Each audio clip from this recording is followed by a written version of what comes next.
Healers. From white mages to Mother Teresa, these guys play an important role in any team.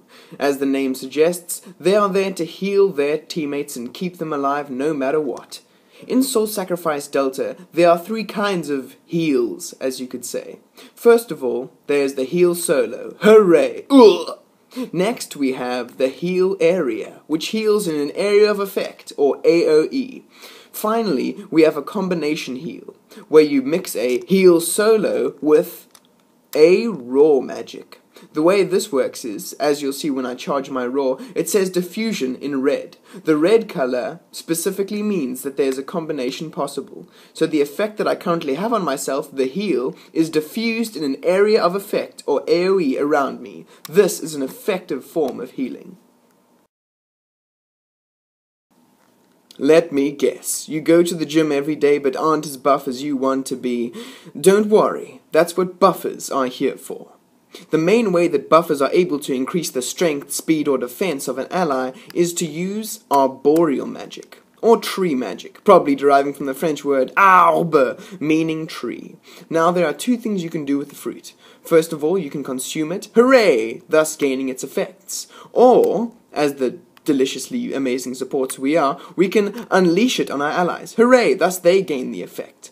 Now, similarly to the heal solo, we can explode this or diffuse it in an AoE. Keep in mind though, that once you've used it once, it doesn't come back. Unlike the heal solo, where you're able to diffuse the healing effect 1 billion times. Unfortunately, it doesn't work with arboreal magic. Another thing you can do with arboreal magic is combo it with rising magic, thus, as you can see by the red text, making a land shift.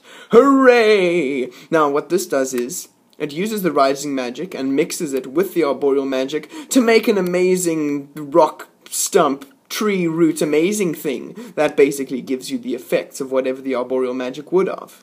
So once you're in this area of effect, hooray, I'm given bonus attack. Now your friends can jump on here and chomp Archfiend face for days. If you've ever gone up to a couple and said to them, you guys aren't right for each other, then interference magic is the type for you. The main premise of interference magic is to stop your opponent, leaving them open for your allies to attack freely at the cost of your health points or HP. There are 2 main types of interference magic. Firstly, there's a Stasis, which affects an AoE and lasts for 6 seconds at its maximum level. And then there is Irregular magic, which affects a single unit by afflicting them with an ailment rather than stopping time. The only disadvantage to this is that you are affected by the ailment as soon as you're done casting. This is kind of undesirable, as you'll have to wait for the effect to wear off or for yourself to get hit.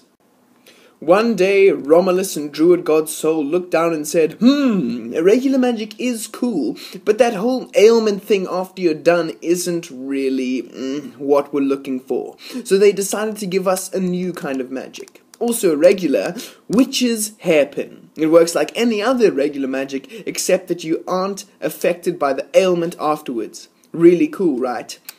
There is a 3rd kind of interference magic, barrier magic, but it's kind of impractical, because it really takes a long time to set up, and all it does is slow the Archfiend. And when it comes to slowing or stopping, stopping is much more useful.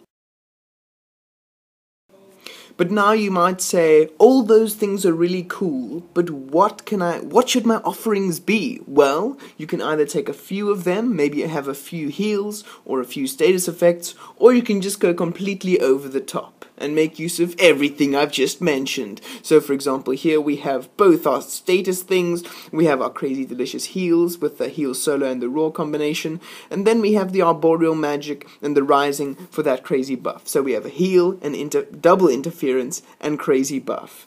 That's just an example. Of course, this works most effectively in multiplayer, when you have crazy good allies with crazy powerful attacks that you can actually buff and that you can actually support.